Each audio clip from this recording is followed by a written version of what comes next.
O Coração Denunciador, Edgar Allan Poe. É verdade, tenho sido e sou nervoso, muito nervoso, terrivelmente nervoso. Mas por que ireis dizer que sou louco? A enfermidade me aguçou os sentidos, não os destruiu, não os entorpeceu. Era penetrante acima de tudo o sentido da audição. Eu ouvia todas as coisas, no céu e na terra. Muitas coisas do inferno ouvia. Como então sou louco? Prestai atenção e observai quão lucidamente, quão calmamente vos posso contar toda a história. É impossível dizer como a ideia me penetrou primeiro no cérebro. Uma vez concebida, porém, ela me perseguiu dia e noite.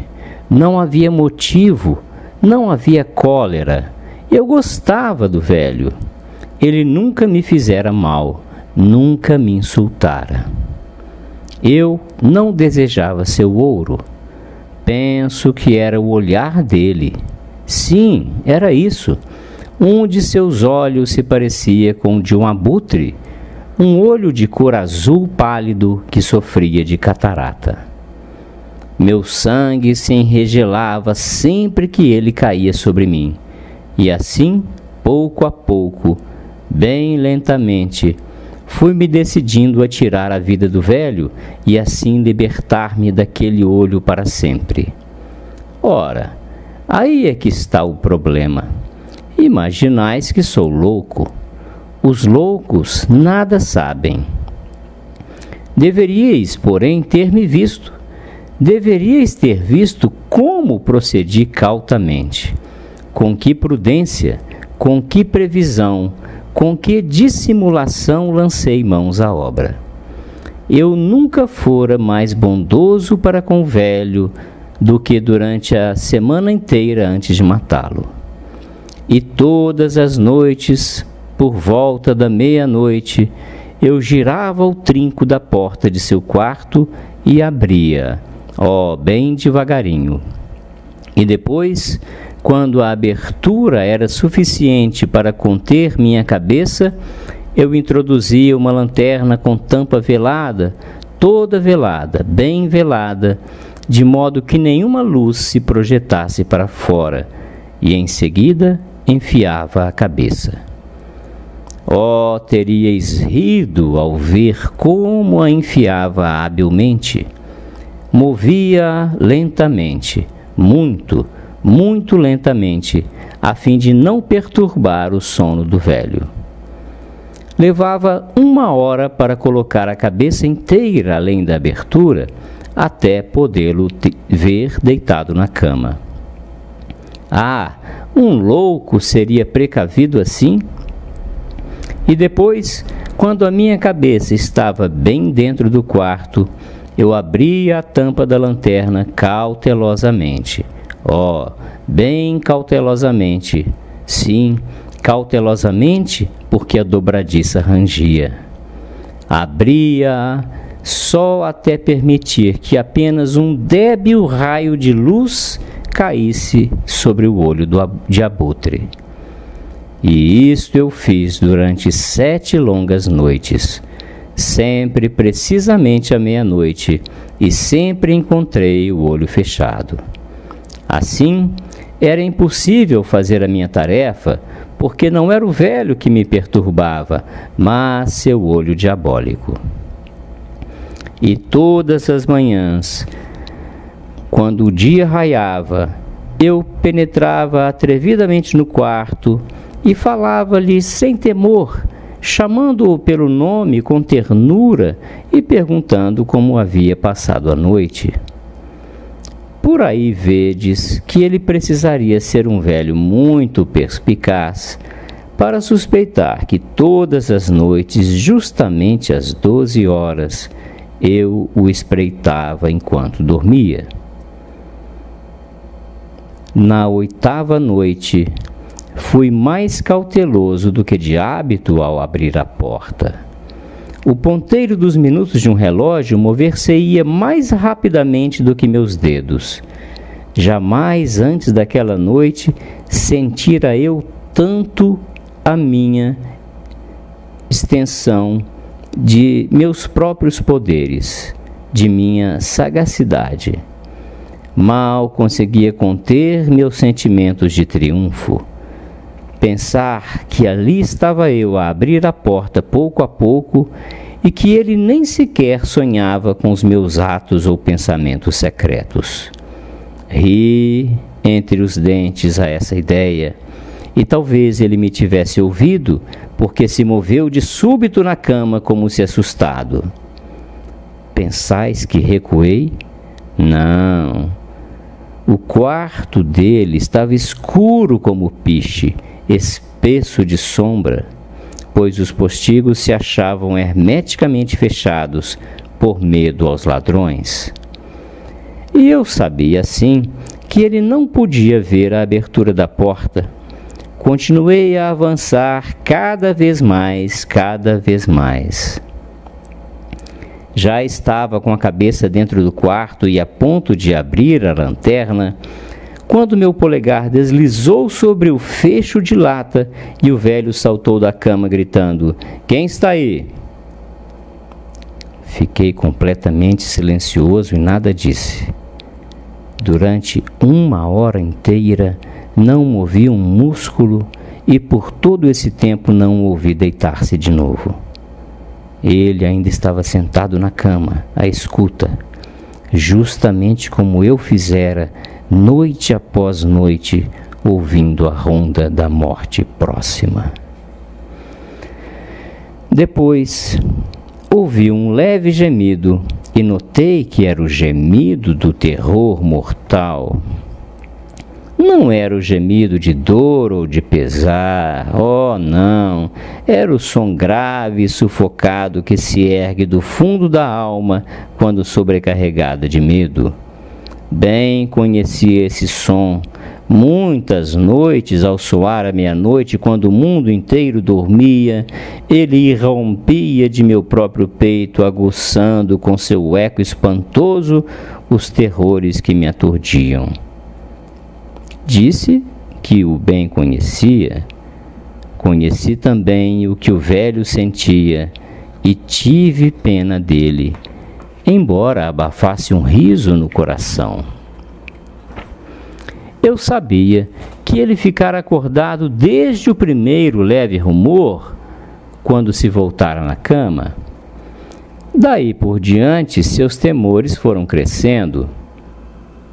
Tentara imaginá-lo sem motivo, mas não fora possível.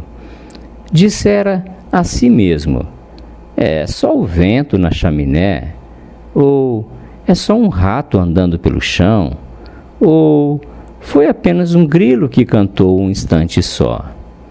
Sim, ele estivera tentando animar-se com estas suposições, mas tudo fora em vão. Tudo em vão, porque a morte, ao aproximar-se dele, projetara a sua sombra negra para a frente, envolvendo nela a vítima. E era a influência tétrica dessa sombra, não percebida, que o levava a sentir, embora não visse nem ouvisse, a sentir a presença de minha cabeça dentro do quarto. Depois de esperar longo tempo, com muita paciência, sem ouvi-lo deitar-se, resolvi abrir um pouco, muito pouco, a tampa da lanterna. Abri-a, podeis imaginar quão furtivamente, até que por fim, um raio de luz apenas, tênue como o fio de uma teia de aranha, passou pela fenda e caiu sobre o olho de abutre. Ele estava aberto, todo, plenamente aberto, e ao contemplá-lo, a minha fúria cresceu. Vi-o com perfeita clareza, todo de um azul desbotado, como horrível película cobri-lo, o que me enregelava até a medula dos ossos. Mas não podia ver nada mais da face ou do corpo do velho, pois dirigir a luz, como por instinto, sobre o maldito lugar. Ora, não vos disse que apenas é superacuidade dos sentidos aquilo que imaginais erradamente loucura? Repito, pois, que chegou a meus ouvidos um som baixo, monótono, rápido como o de um relógio quando abafado em algodão. E igualmente eu bem sabia que som era. Era o bater do coração do velho. Ele me aumentava a fúria como o bater de um tambor estimula a coragem de um soldado. Ainda aí, porém, refreei-me e fiquei quieto. Tentei manter tão fixamente quanto pude a réstia de luz sobre o olho do velho. Entretanto, o infernal tantã do coração aumentava. A cada instante ficava mais alto, mais rápido, mais alto, mais rápido. O terror do velho deve ter sido extremo, cada vez mais alto, repito, e a cada momento. Prestais-me bem atenção? Disse-vos que sou nervoso? Sou. E então, àquela hora morta da noite, tão estranho ruído me excitou em mim um terror incontrolável. Contudo, por alguns minutos mais, dominei-me e fiquei quieto. Mas o bater era cada vez mais alto. Julguei que o coração ia arrebentar. E depois, nova angústia me aferrou. O rumor poderia ter sido ouvido por um vizinho. A hora do velho tinha chegado. Com um alto berro, escancarei a lanterna e pulei para dentro do quarto. Ele guinchou mais uma vez só. Num instante, arrastei-o para o assoalho e virei a pesada cama sobre ele. Então, sorri alegremente por ver a façanha realizada. Mas, durante muitos minutos, o coração continuou a bater com som surdo. Isto, porém, não me vexava. Não seria ouvido através da parede. Afinal, cessou. O velho estava morto. Removi a cama e examinei o cadáver. Sim, era uma pedra, morto como uma pedra. Coloquei minha mão sobre o coração e ali a mantive durante muitos minutos. Não havia pulsação, estava petrificado. Seus olhos não mais me perturbariam. Se ainda pensais que sou louco, não mais o pensareis quando eu descrever as sábias precauções que tomei para ocultar o cadáver. A noite avançava e eu trabalhava apressadamente, porém em silêncio. Em primeiro lugar, esquartejei o corpo. Cortei-lhe a cabeça, os braços e as pernas. Arranquei depois 3 pranchas do assoalho do quarto e coloquei tudo entre os vãos. Depois, recoloquei as tábuas com tamanha habilidade e perfeição que nenhum olhar humano, nem mesmo o dele, poderia distinguir qualquer coisa suspeita. Nada havia a lavar, nem mancha de espécie alguma, nem marca de sangue. Fora demasiado prudente no evitá-las. Uma tina tinha recolhido tudo.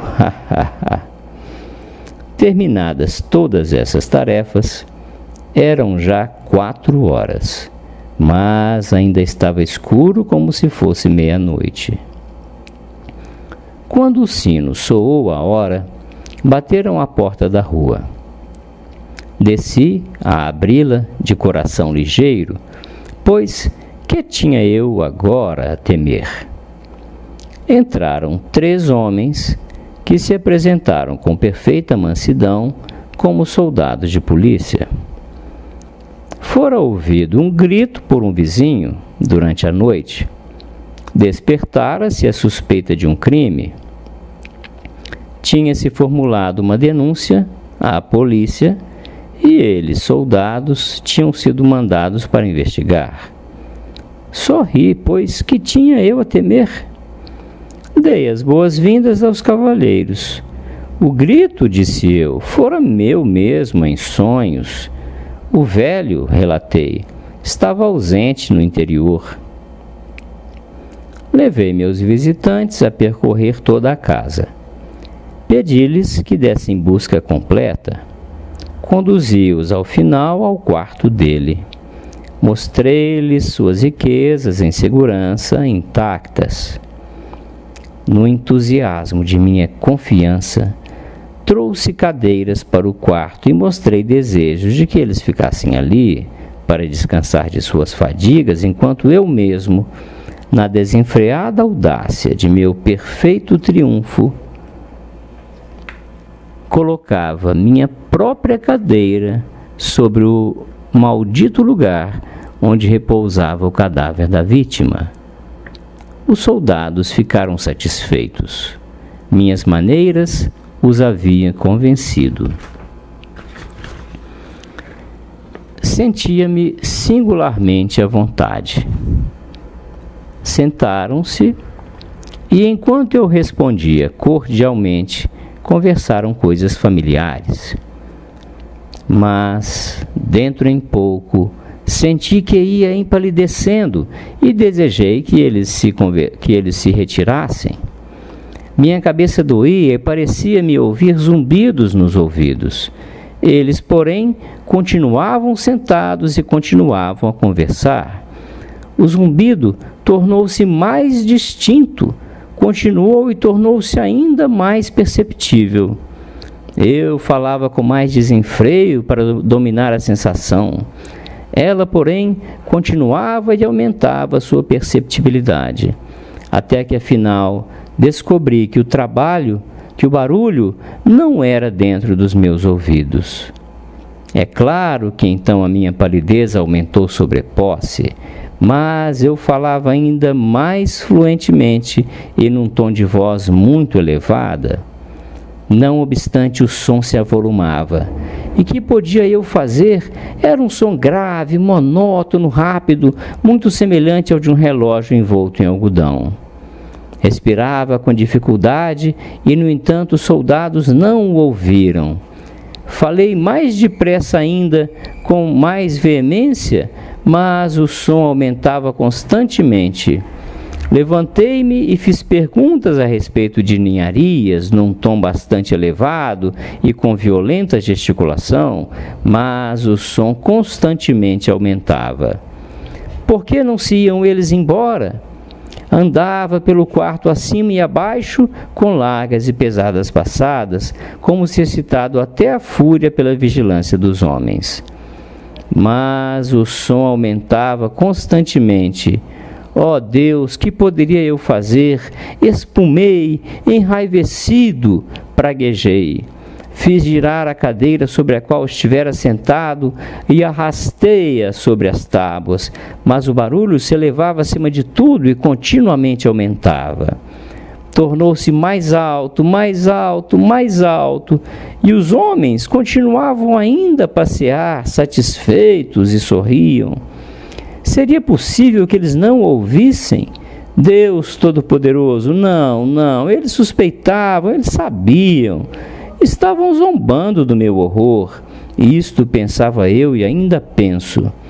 Outra coisa qualquer, porém, era melhor que aquela agonia. Qualquer coisa era mais tolerável que aquela irrisão.